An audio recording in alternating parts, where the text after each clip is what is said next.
안녕하세요. 변호사 박주원입니다. 모두 이번 명절 추석 잘 보내고 계신가요? 저희는 정말 집콕에 가까운 생활을 하고 있어요. 얼마 전 저희 요 건물, 옆 건물에서도 확진자가 나왔다고 하거든요. 아직까지는 사회적 거리 두기를 유지하는 게 모두를 위해 좋은 판단인 것 같습니다. 그러게 말이에요.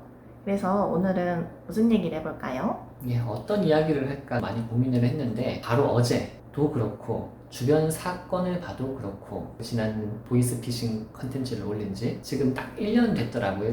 그런데 지금까지 많은 분들께서 많이 보시는 컨텐츠 중에 하나가 이 보이스피싱이고 그러다 보니까는 아직까지 미처 못 다드린 말씀도 있거든요. 그 부분을 좀 더 말씀드리면 어떨까 싶어서 이 영상을 제작하게 되었습니다.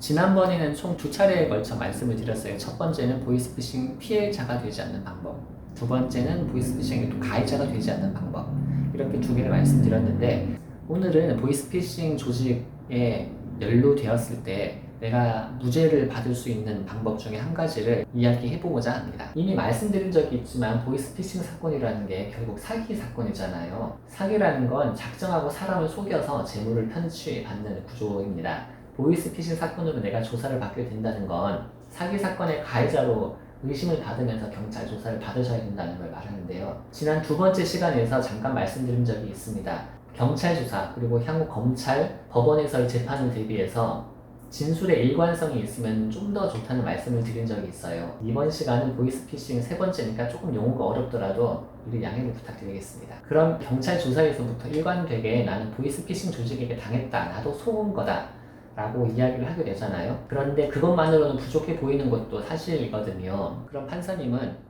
진짜 몰랐어요 라고 막 물어보면서 그런데 그렇게 의심스러웠으면 그 일을 그만두고 경찰에 신고를 하는 게 맞지 않았나요?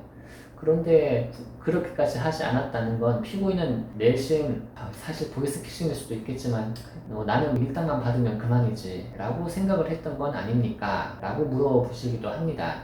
사실 사건을 맡아서 변호를 진행하다 보면 저런 이런 생각을 하신 분들이 적잖이 계시는데 저 사람이 사기꾼이든 말든 무슨 상관이야. 그런데 나는 그런 생각을 가지면서도 저 사람을 도와서 일을 하는 거잖아요. 법에서는 그것도 사기를 도운 것이라고 생각을 하거든요. 그러면 나는 사기죄의 공범이 되는 거예요.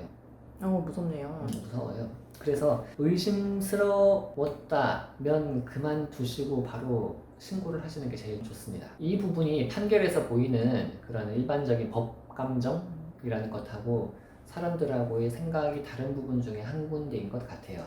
PD님은 만약 아까 판사님이나 검사님이 왜 경찰에 신고 안 했어요? 라고 했을 때 어떤 대답을 하면 제일 좋을 것 같아요?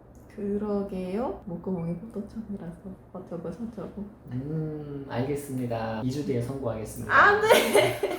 이미 경찰에 신고를 한 상태면 대답하기가 좀 편할 것 같은데. 그렇죠. 이미 경찰에 신고를 했으면은 그래요? 라고 자료를 다시 한번 보시거나 뭐 그렇죠. 이런 질문 자체를 하시지 않겠죠.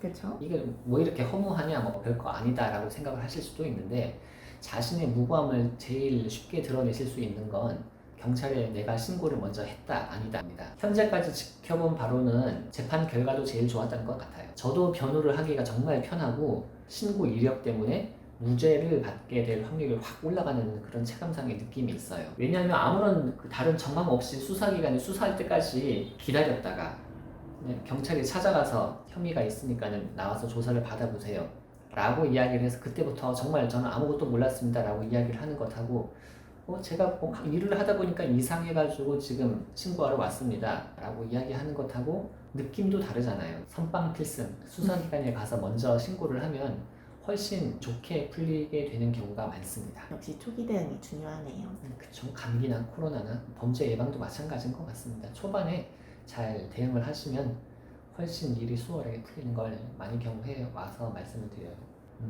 그러고 보니까 사무실 바뀌고도 이번이 첫 촬영 아닌가요? 그렇죠. 조만간 브이로그를 또 올릴 수 있게 되면 좋을 텐데요. 그러게요. 사무실 소개를 해드릴 수 있으면 좋겠지만 일단은 뭐 차근차근 되는 대로 다음 컨텐츠도 조금 더 잘 정리해서 알찬 컨텐츠로 여러분께 보여드릴 수 있도록 노력하겠습니다. 감사합니다.